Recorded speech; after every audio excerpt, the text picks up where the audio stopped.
Good morning, friends. Today we're going to take a look at the 2026 Genesis G70.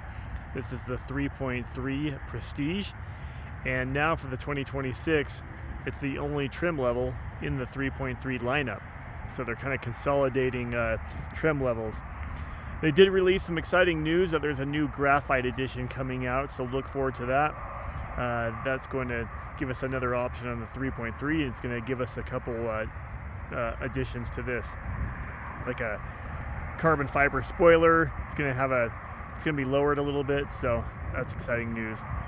We're going to do a little walk around on this, and then I'm going to do a full tutorial and show you how everything works on this car. We'll start with the engine. So with this, you're getting a 3.3 liter twin turbo V6, produces 365 horsepower and 376 pound-feet of torque. This color that we're looking at is called a Vatna Gray, and MSRP you're going to expect about 56 to 57,000 for this top of the line model. You'll see that we've got these awesome 19-inch wheels with the red Brembo brakes that just come standard on it. Get the dark chrome.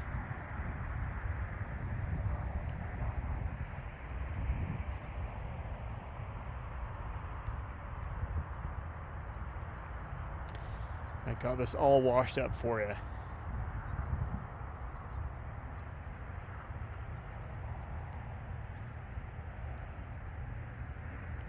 This is, of course, all-wheel drive.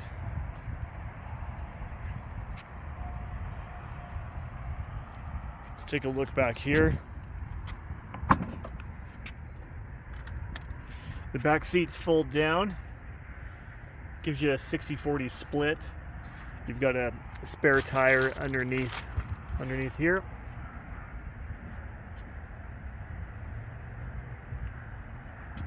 So it's a decent sized trunk for this size of a car. All right, let's jump up front, take a look out there. So you're getting memory seats, you get the Lexicon audio, head-up display,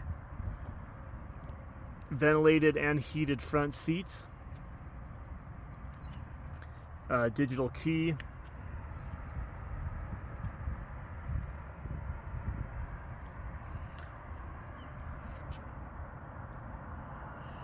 and then that 10 1/4 inch screen up there.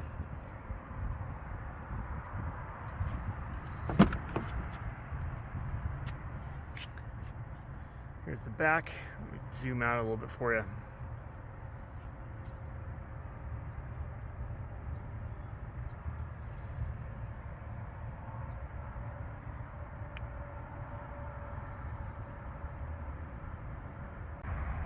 All right, let's learn how to work this thing. We're going to start with our key fob down here. I want to just point out you've got your lock, unlock, your trunk button, panic button here. But on the other side, we've got this auto button right here. That's going to be your remote start button. So if you want to remote start the car from your key fob, it's always going to be a lock first. So we're going to press lock, and then we're going to flip this over, and we're going to hold this down right after. That gives you 10 minutes to get in the car. If you don't get in by 10 minutes, it'll just shut off. I'm going to go ahead and press that auto or the hold button again, and that will turn it off. Walking up to the car, you don't even have to touch your key fob. You'll basically just put your hand in the handle here, and that will unlock it. It'll sense the key. Your mirrors will fold out, and then once you get out, you just press this little button on the handle there. So unfortunately, there's no auto lock option on this. You'll have to just press that to lock your car. You got all your window controls here, child door locks and windows there, memory. So once you get everything how you want it, you're going to go set 1 and then set 2 for a second driver. You can fold in your side mirrors with this button here. And then you just adjust your mirrors with that using these arrows. Coming over here, pop your trunk here. That's for your gas cap, illumination, brightness for all your screens and cluster inside. Seat controls are pretty easy. If you want more leg support up front, it's this one right here. I will extend that. And then forward and backward, up and down with this one. That tilts the back of the seat. And then you've got your 4-way lumbar support here. And then these are your bolsters. If you want those to squeeze you and give you a hug, you pull this lever up and those will tighten up on the side. A little bit sportier feel.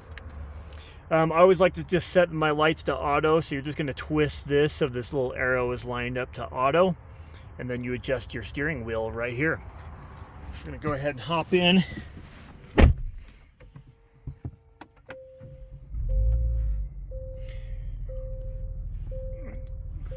The first thing I like to do is just make sure you get your profile all set up. So this profile screen is going to come up here. Let's turn this down. If you need to get back to that, just press your home screen and look for this little icon up here in the top left, and that'll give you a shortcut. So yeah, if you want to put your name in there, you could go ahead and put in on name, just driver 1, and then you can put your name in there to kind of customize your profile. Once you do that, then that's when I would go ahead and move your seat around and adjust your steering wheel and your side mirrors, and then you'll just go ahead and set your memory with set and 1.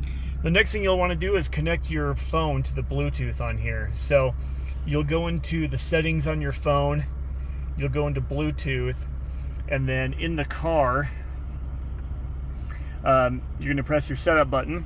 That can be either here or here, so we'll just push setup, and then we look for device connections, and then you just tap device connections and then add new. Once you tap add new, then you'll see G70 pop up on your phone at the very bottom. Just go ahead and tap that and hit pair, and that will connect your phone. All right, the next question you want to be asking yourself, actually real quick, I'm going to show you how to fix the time on here as well.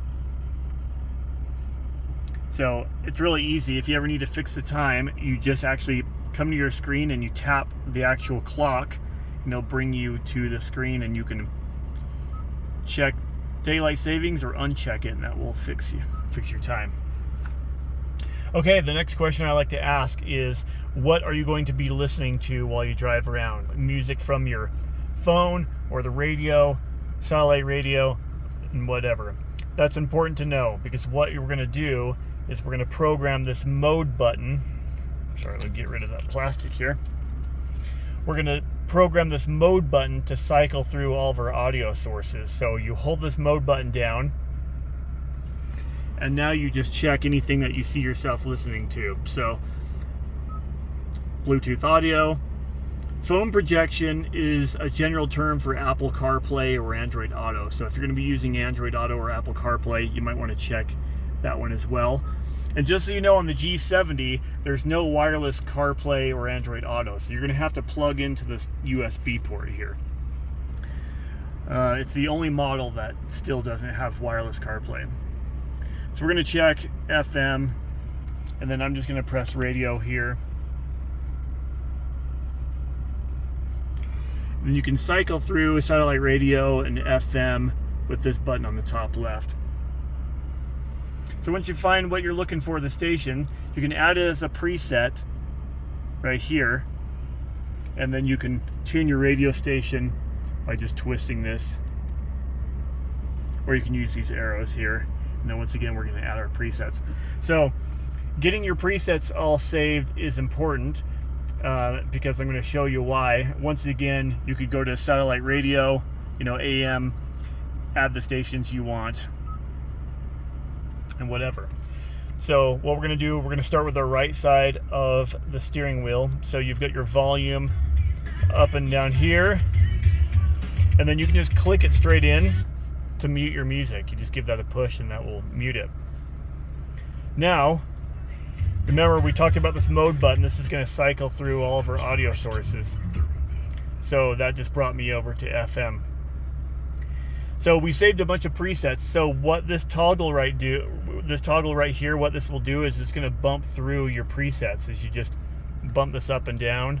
That's how you can just easily go through anything that you've saved. Now let's say you are listening to music from your phone and you want to skip to the next song. You bump this down to skip to the next song. This voice recognition button right here is used for a few different things. So if you want to make a phone call, the best thing to do is you just give it a quick push and you wait for the car's prompt, just like that, and then you give it a command.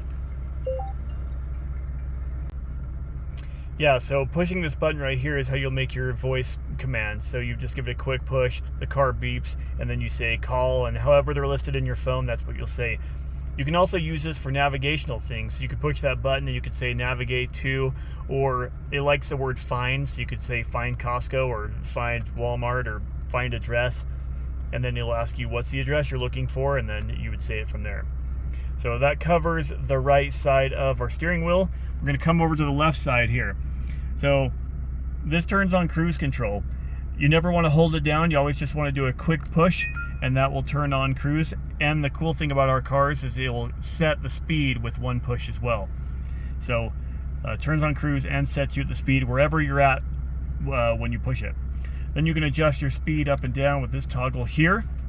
It also clicks straight in like that, and then that's a pause and resume for cruise control. So if you've got, if you're going, like if you've got 75 or 80 miles an hour programmed in and you have to hit your brakes for whatever reason, that would pause cruise, and then you could just give that a click to resume your speed to whatever you had it. Or if you just want to just temporarily pause cruise, you can just click that in and then resume with another click.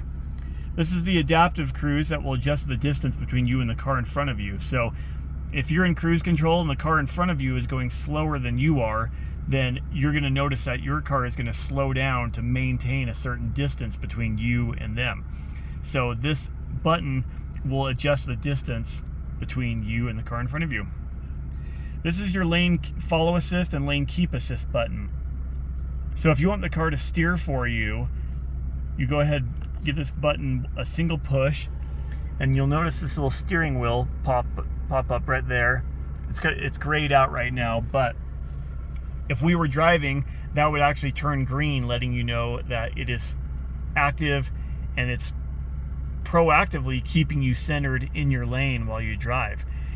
And the thing is you have to keep your hand gently on the wheel while it does most of the work. So that's important to know, or the car is going to yell at you. And you have the freedom to just turn it off if you want with a single push. And it's also important to know, with highway driving assist, that is going to come on automatically with cruise control. But again, if you don't like it, just give it a push to turn it off. You'll always have more power than the car. So, if you turn on your turn signal, obviously it's not going to fight you at all. And if you don't have your signal on, it'll fight you a little bit, but you can still do whatever you want to. Now back to the same button, if you do a long press and hold, it's going to bring up another icon up here. And that's going to be a little car between the lines. This is called lane keep assist. This is the one that's more reactive. It's waiting for you to drift over a line, and then it's going to yank you back. You're going to feel your steering wheel, vibrate a little bit, but you'll feel it assist you and kind of pull you back into your lane. And again, that is turned on and off with a long press and hold of that same button. All right, let's come over here to our screen, our infotainment screen. We're going to talk about navigating. So if you want to use the car's navigation, you just press your map button here. That brings up our map. You can adjust different things here, like if you want to zoom in, you've got your plus or minus, and then you can adjust your volume of, you can adjust the volume of the guidance voice with this little speaker right here.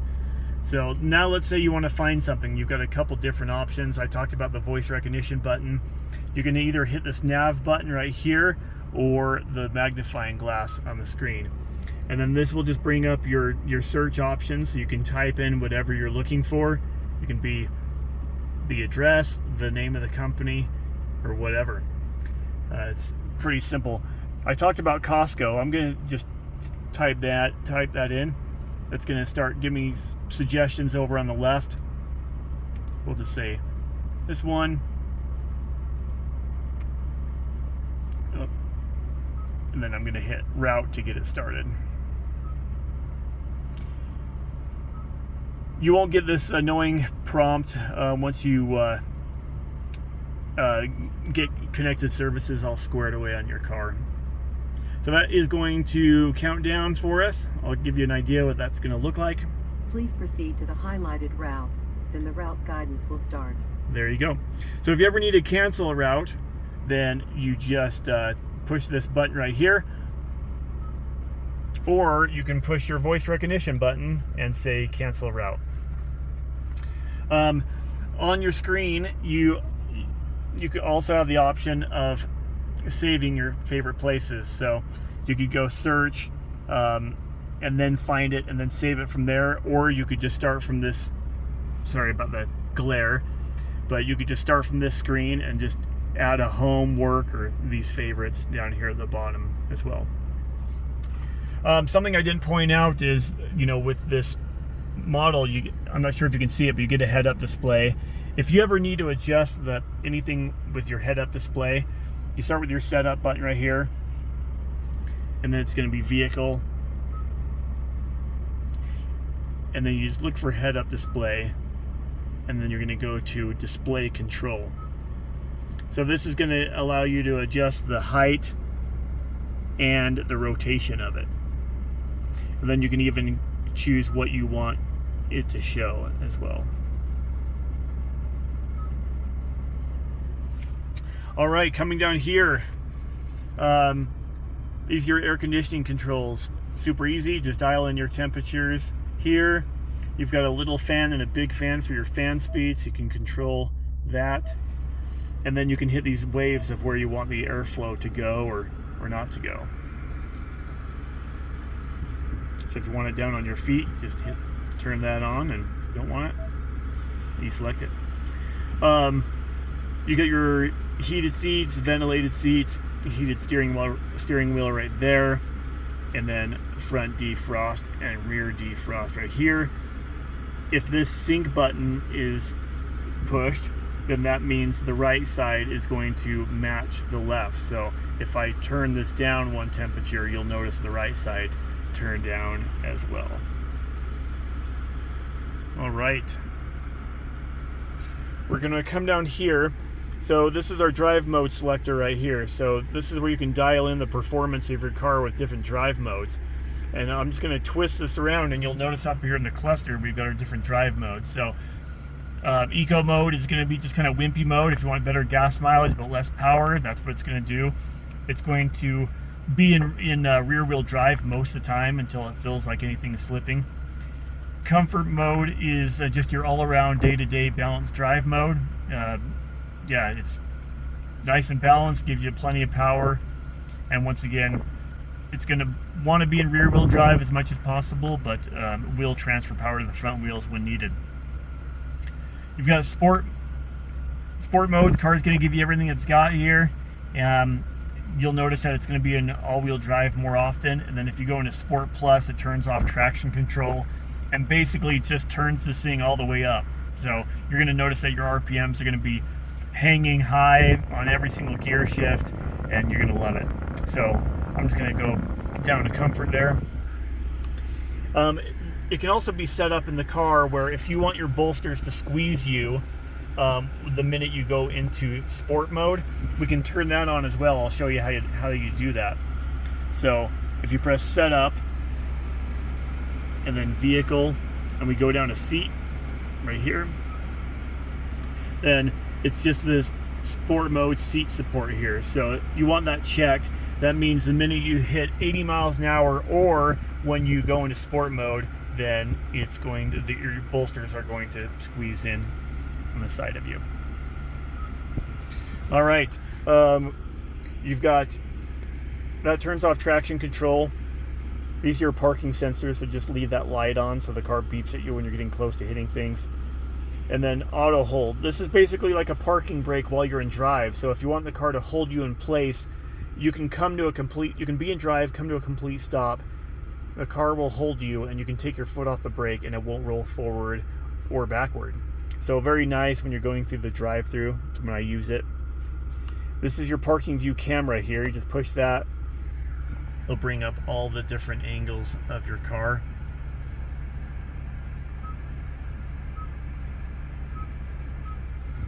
Yep. And then I'll just turn that off, and then you got your parking brake right here. Coming up here, you've got your home link system right here, so that can be programmed to a garage door. See my other videos for instructions on how to do that. And then up top here, I always turn this on. That means all the interior lights will come on if the door opens. And then you've got lights right here and here and here. Sunglass holder. This is your sunroof right here. And the sunroof is all about soft bumps and hard bumps. So if you just want the shade open, you would just give it a soft bump back. So that'll open the shade without the glass. And then you could give it another pull to open that. I'm just gonna go ahead and close that. These two buttons right here will call Genesis. So if you need roadside assistance, you can press this button and it'll call Genesis right through the car. This is emergencies only. You have to really, really mean it, because then the cops are going to show up if you push that button. Something I skipped over is are these two options here on the left side of your steering wheel. So if you want to adjust your cluster, what's there in the middle, it's done with these two options right here. So you'll notice it's kind of like a pages like menu button. You push this twice, and then it's going to go into this menu where you can now roll this wheel to go through all your options here. This is where you're going to find your power distribution, engine temperature, tire pressure. This is where you can reset your trip. So you've got an accumulating one, and then just each trip. And you'll notice that it says hold OK to reset. So this is also your OK button. So if you want everything to reset, you just hold this in, everything will go to zeros for you. And then you would press your menu button and just go back to that screen there. This is very important for the models that don't have a head-up display. You can put a digital speedometer up here to really help you out. Check out my video as well on how to do that. But once again, if you've got a head-up display, then you shouldn't need it. Anyway, that pretty much sums it up for my video on the 2026 G70. This is a 3.3 Prestige. I hope this helps. Let me know if you have any questions, and please subscribe to my channel. Appreciate it. We'll talk to you guys later.